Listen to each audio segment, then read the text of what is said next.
मुंबई में शुक्रवार को नीता मुकेश अंबानी कल्चरल सेंटर का उद्घाटन किया गया, जहां रिलायंस फाउंडेशन की चेयरपर्सन नीता अंबानी ने रघुपति राघव राजा राम की धुन पर बेहतरीन डांस परफॉर्मेंस दी। इस दौरान उन्होंने एक बेहद खूबसूरत गुलाबी नारंगी साड़ी और हेवी ज्वेलरी पहनी हुई थी, जबकि बैकग्राउंड डांसर सफेद आउटफिट पहने हुए थे। काफी खूबसूरत नजारा था। नीता अंबानी जहां बिजनेस को बखूबी निभाती हैं, वहीं उन्होंने अपने घर और बच्चों को भी एक लाजवाब परवरिश दी है। लेकिन क्या आप जानते हैं कि एक समय था जब नीता अंबानी पर दुखों का पहाड़ टूट पड़ा था, जब उनसे कहा गया था कि वो कभी मां नहीं बन सकती। आइए जानते हैं एक मां के रूप में कैसी थी नीता अंबानी की जर्नी। एक मां के रूप में नीता अंबानी। देश की सबसे प्रभावशाली महिलाओं में से एक नीता अंबानी को किसी परिचय की जरूरत नहीं है। वो Reliance foundation Dhirubhai Ambani international school की चेयरपर्सन और संस्थापक हैं। साथ ही साथ वो रिलायंस इंडस्ट्रीज की निदेशक भी हैं। उनकी शादी रिलायंस इंडस्ट्री के अध्यक्ष और प्रबंध निदेशक मुकेश अंबानी से हुई है और वो 3 प्रतिभाशाली बच्चों ईशा, आकाश और अनंत अंबानी की मां भी हैं। आज भले ही नीता अंबानी का जीवन हर तरफ से सुखद अनुभव सा प्रतीत होता है, लेकिन एक समय था जब उन्हें डॉक्टर्स ने कुछ ऐसा कहा कि उनके पैरों के नीचे से जमीन खिसक गई थी। दरअसल नीता को ये कहा गया था कि वो कभी मां नहीं बन सकती। आइए एक मां के रूप में नीता अंबानी की विश्वसनीय यात्रा पर एक नजर डालते हैं।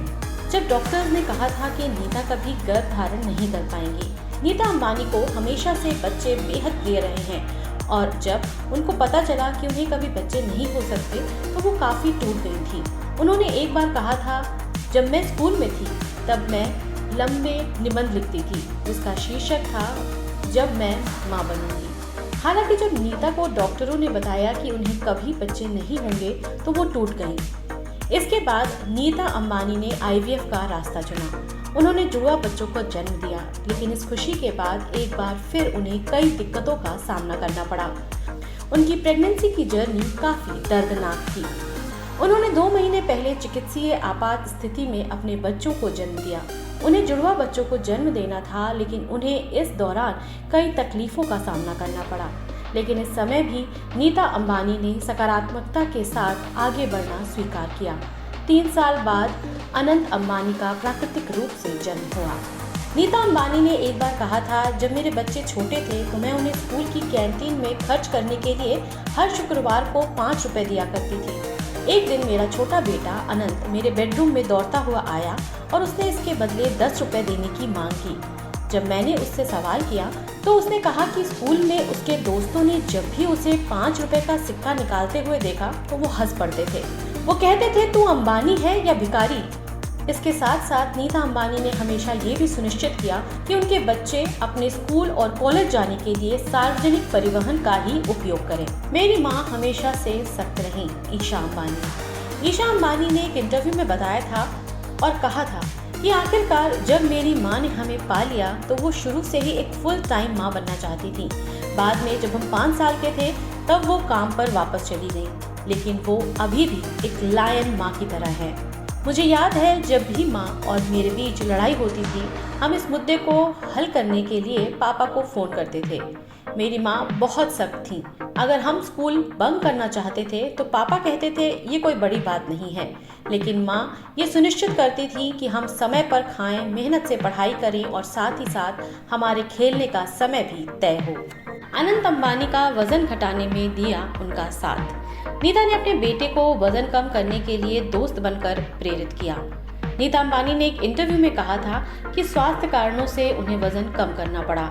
एक बच्चा वही करता है जो उसकी माँ करती है, इसलिए मुझे उसे डाइट पर रखते हुए खुद खाना अच्छा नहीं लगता था। मैं ये नहीं देख पा रही थी, इसलिए मैंने अनंत के साथ डाइट किया। उसने जो भी खाया मैंने खाया। जब भी वो एक्सरसाइज करता मैं भी उसके साथ एक्सरसाइज करती। काम के साथ परिवार को भी किया बैलेंस। मुकेश अंबानी और नीता अंबानी की बेटी ईशा अंबानी ने अपनी मां के लिए कहा था, मैं विश्वास करती हूं कि महिलाएं मल्टीटास्क करने में माहिर हैं। मुझे पता है कि मेरी मां ने हमें पालने के लिए सब कुछ दिया है। मैंने उनके काम और घर को पूरी तरह संतुलित देखा है। उन्हें अलग अलग तरह से सब कुछ मैनेज करते हुए देखा है। उन्होंने आगे बताया, मैंने अपनी माँ से बहुत कुछ सीखा है। एक स्ट्रिक्ट और समर्पित माँ से लेकर एक बिजनेस वुमेन तक की भूमिकाएं। मैंने सीखा है कि एक महिला के जीवन में प्रत्येक पहलू कितना महत्वपूर्ण है और उसे कैसे परिभाषित करने की आवश्यकता है। न्यूज़ ट्रैक की रिपोर्ट के साथ मैं श्वेता श्रीवास्तव।